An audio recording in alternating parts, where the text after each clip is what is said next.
Madria, biscuits, and sugar were handed round to the guest. Chin Fu took a small piece of sugar and drank one glass of wine. His attendants were not so moderate. They drank several glasses, tossing them down at a single draught, and devoured quantities of sugar, putting away their pipes for that purpose. Sugar was then handed round among the Mongols, who by this time had entered the tent and stood like children, holding out their hands wistfully. After a time, Chin Fu took his leave. The Mongols, full of curiosity, crowded round the Europeans and touched them. They were much struck with one of the party who was corpulent, putting their hands around his stomach, feeling him with their fingers. The travelers pushed them away, but they took it good-humoredly and as a matter of course. There were 80 men in these two stations, all dressed like their leaders, though their robes were of different colors, and were confined at the waist by a girdle.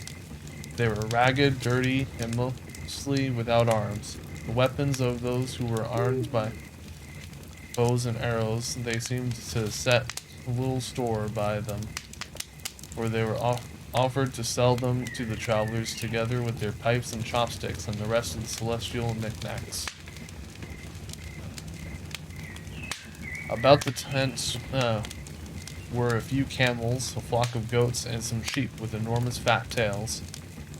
The travelers returned to Utkatsmesgork by the way of the Ishtyek. The route was full of interest to Humboldt, for on the lonely shores of the river he saw immense rocks of granite lying horizontally and in layers, and resting on clay slates whose layers were partly perpendicular and partly at an angle of 85 degrees. It was an important feat for him in the theory of granitic formations. From Escork, the travelers proceeded to Minsk. They were accompanied by a military escort of Cossacks, which were relieved at the different posts. These posts, which consisted of small fortified villages at intervals of 20 or 30 versts, extended along the whole boundary from the frontier of China to the Caspian Sea. Passing through Semipolotsk, a town of considerable importance to the caravan trade of Central Asia, they followed the course of the Ishtyek as far as Omsk. They arrived at Omsk on the 25th and remained there 2 days, visiting the Cossack military and Asiatic schools, and pursuing their usual researches. They left the river at Omsk and struck to westward across the steppe of Ishmikim, passing along the frontiers of the middle horde of Kirsks, and stopping by at Petropavlovsk and Trofisk. On the 3rd of September, they arrived at Minsk. They spent 2 weeks at Minsk, visiting the gold workings in its vicinity and making excursions to the Ilmen Mountains and the mines around Slatoust. The truth of Humboldt's theory was the existence of diamonds in the gold sands of Asia was made known to them while at Minsk, though not through any discoveries of their own, but by a messenger from Count Polier. They parted from the Count, who was on his way to the States, as the reader will remember, on the 1st of July at Kushvisk. He was strongly impressed with the mineralogical ideas of Humboldt, so he examined all the works for gold washing in the vicinity of Briskary. On the 5th of July, he reached the last of these works, about 25 versts from Biserk, and entered with M. Schmidt, a young mineralogist from Freiburg, in the sands which were brought to him amongst a quantity of iron crystals and quartz, lay the first diamonds of the Ural. It had been found the day before by Paul Popoff, a boy of 14 employed in the works. As a reward has been promised to those who should discover any valuable stones. The boy hastened with his prize to the overseer. The overseer, taking it for a topaz, placed it among the other minerals for the count's inspection. Its transparency was perfect, and the count at once recognized it as a diamond. Within 3 days afterwards, a second was found by another boy, and a few days after his departure from the works, the count received a third larger than the other two put together. As M. Schmidt had all the necessary instruments to examine the three crystals and verify the discovery, the Count ordered him to take their specific gravity. The first two gems weighed together 3,520, the exact medium between the extremes assigned by mineralogists as the specific gravity of the diamonds. There are 3, 4, and 3, 6. The absolute weight of the first was 0.0105, or a little over a half a carat. Count Polier sent one of these diamonds to Humboldt by M. Schmidt, requesting him not to make the discovery public until the party should return to St. Petersburg, as he had not yet presented one to the emperor. Before his departure from St. Petersburg, Humboldt was confident of his finding diamonds in the Ural, and jestingly he declared to the empress that he would not return without Russian diamonds. When the party returned to St. Petersburg in November, the emperor alone had seen the count's diamonds. Humboldt was the first who showed one to the empress. Count Polier made a circumstantial report of his discovery to the Minister of Finance and commenced a letter on the subject to Arago and the Annals of Chemistry, but died before he could finish it. The boy who discovered the first diamond was more fortunate, for his liberty was given him, and a sum of money besides. From Miask, Humboldt and his party proceeded southward to the headwaters of the Uri. They passed a number of villages belonging to the Bashkirs, but not the then peopled by them, for this tribe, leading a nomadic life in summer, occupied their houses only in winter. Following the course of the southern Ural, the travelers came to Orsk, at the junction of the Or. This district was rich in quarries of green jasper, and the river of Jake and its vicinity presented some curious geological phenomena. The road from Orsk to Orenburg being the most dangerous one on the whole frontier. The authorities furnished Humboldt with a guard of Cossacks and defense against the Kirghiz.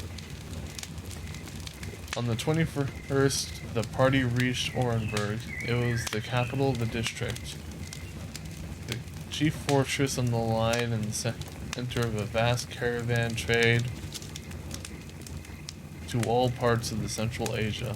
The governor-general being absent, the journey was entertained by Major General Jens.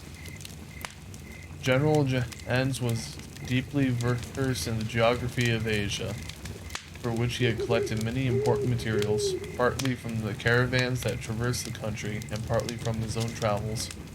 He told Humboldt of a lofty mountain situated to the northeast of the great Balzac Lake.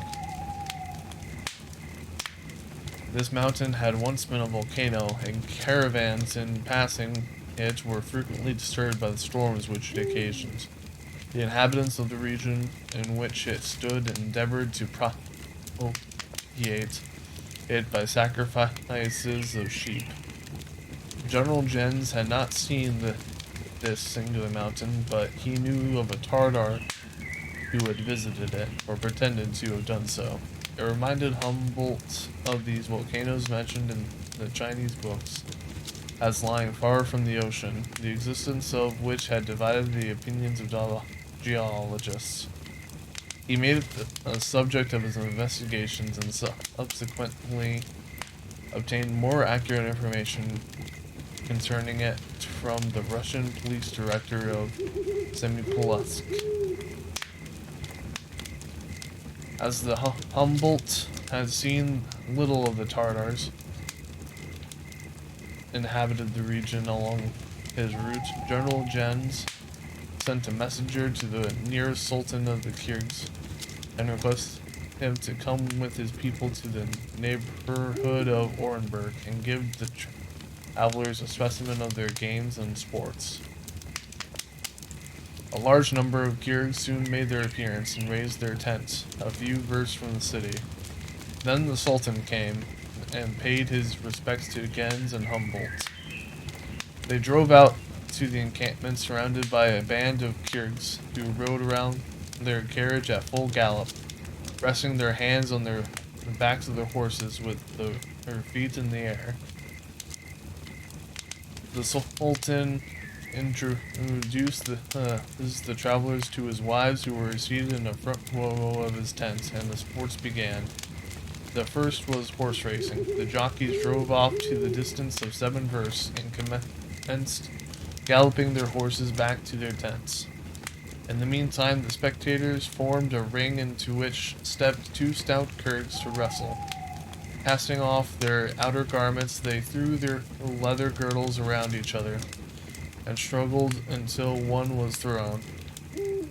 When this was done, another entered the ring and contested the prize with the victor, who remained there until he himself was thrown. One of the wrestlers threw 6 of his comrades in succession, but was vanquished by the 7th. Then a large kettle was brought out, half filled with boiled groats. Into this kettle, General Jens tossed a silver ruble, which the Kurds attempted to fish out with their teeth. Several added to their stock of small change by their dexterity in this sport, but the greater number besmeared their heads and shoulders in vain. Now come the musicians, a band full of men who sang in long-drawn tones and frightfully distorted their faces. Their singing was execrable, but they were so enraptured with it that it was almost impossible to stop them. When they had finished, a veiled woman entered the circle and sang in the same horrid manner. Then came 2 others who sang a duet. They stood with their faces close together and were veiled, but in the course of the duet they raised their veils so that they could see each other, and at the same time give their spectators a side view of their charms, which a piece of coquetry was not thrown away. But now the news spread that the horsemen were coming, whereupon the overseers plied their whips and the crowd gave way. The first prize, a cloak embroidered with gold, was worn by a boy. Then commenced the foot race.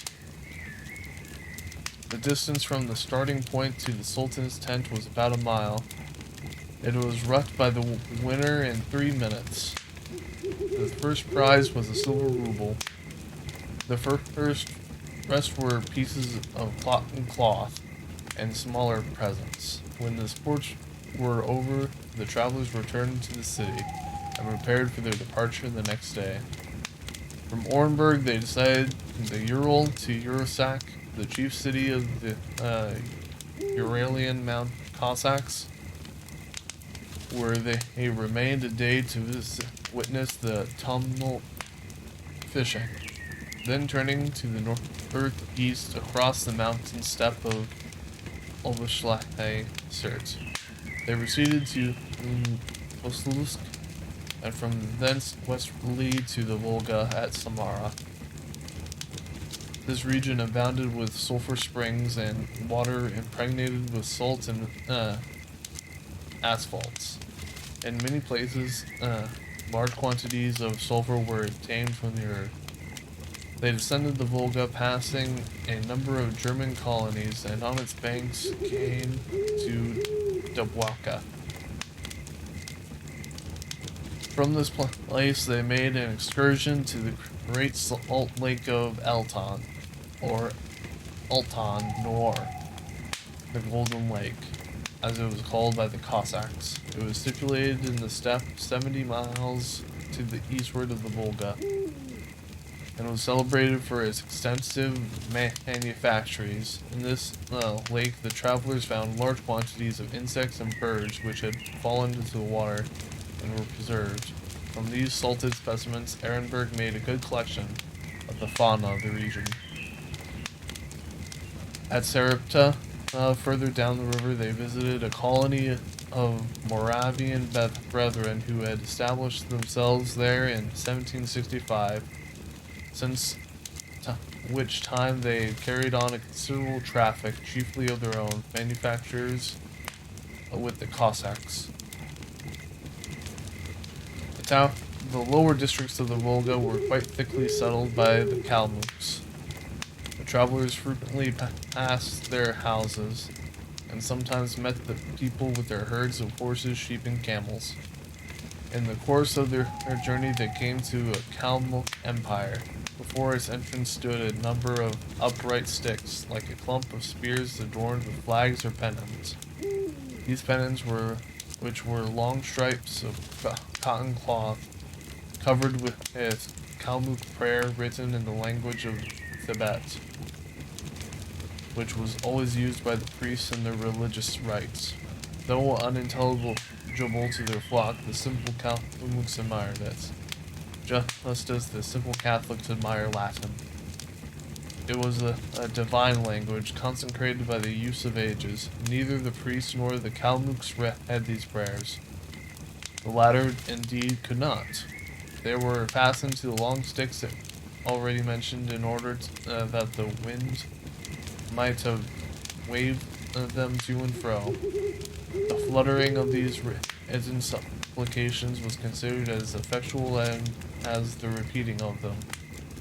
If the god to whom they were addressed had eyes, and most of the gods of Asia were supposed to be rather liberally supplied in them, in the matter of vision, he could see them, which would answer his purpose just as well as if he heard them. It was the capital test of his divinity, and it saved so much time. The travelers entered the temple and watched the Kalmuks at their worship. Glaring pictures of the grotesque idols hung on the walls, and gilded images stood on the altar, before which were several basins containing fruits, water, dried flesh, cheese, and other offerings. Between the door and the altar were 6 priests, sitting face to face on the door, the inferior priest near the door, the Vlamia beside the altar. They were singing and playing on a variety of instruments. It was difficult to tell which was the worst, their chant or their music. Both were execrable, harsh, discordant, noisy, a diabolical uproar. At last, the lama rose. The music ceased. Then the priest came and talked with them. The travelers came in sight of the Astrachan on the afternoon of the 12th of October. They found a steamboat waiting for them at the ferry by the order of the Governor-General Osipov. And at once they crossed over to the city, whence they had received by the firing of cannon and an immense crowd of spectators. They were conveyed by 4 horse carriages to the spacious apartments allotted them, and the next day Humboldt was waited upon by the dignitaries of the city and the deputies of the various nations represented in the population of Astrachan. The Governor-General presented them to the traveler in the order of rank. First came the Burgermeister of the city and the elders of the mercantile professions, bringing the tokens of homage in the shape of a large pound cake ornamented with grapes, plums, pears, apples, and salt. They came to the nobles and the officers of the garrison, and last the deputies of the Armenians, Persians, Hindus, and Tartars. A motley but picturesque assemblage. The travelers remained at Astrachan 9 days, studying its diversified population and visiting its bazaars and temples. In one of these temples they saw a fakir, who sat crouching on the floor, his chin rested upon his knees, between which streamed his long white beard that reached down to his feet. He had long been sitting there for 15 years. with no clothing but a sheepskin, which was thrown loosely about him. He had forgotten himself to marble. They had made a short excursion to the mouths of the Volga and the Caspian Sea for the purpose of analyzing its waters, obtaining specimens of its fish, and making barometric measurements. Then they proceeded to visit the Tsarid Dashp, a noted Kalmuk prince who resided near the Volga, 15 miles from Astrakhan. He sent over carriages and a large cavalcade to meet them at the landing place, from which they were conducted to his residence, which he received them with great state, and entered them royally. He showed them his temples, his horses, his orchards and gardens, the distilleries where he manufactured brandy from mare's milk. Besides Sarid Shab himself, they met at his residence a neighboring prince, Shagir, the young Khan of the inner horde of Kurds. They would willingly have spent some time at Astrakhan, but as the weather was cold and the winter was drawing near, they were obliged to hasten their journey homeward. The day after their departure, the country was covered with snow. They retraced their route along the Volga to Zerzun and then crossed over to the Don, where Humboldt made his last barometric observation on the relative heights of the Caspian Sea. They reached St. Petersburg on 13th of November, after an absence of 6 months during which they had traveled 11 and 12,000 miles. On the 28th of December, they were back in Berlin.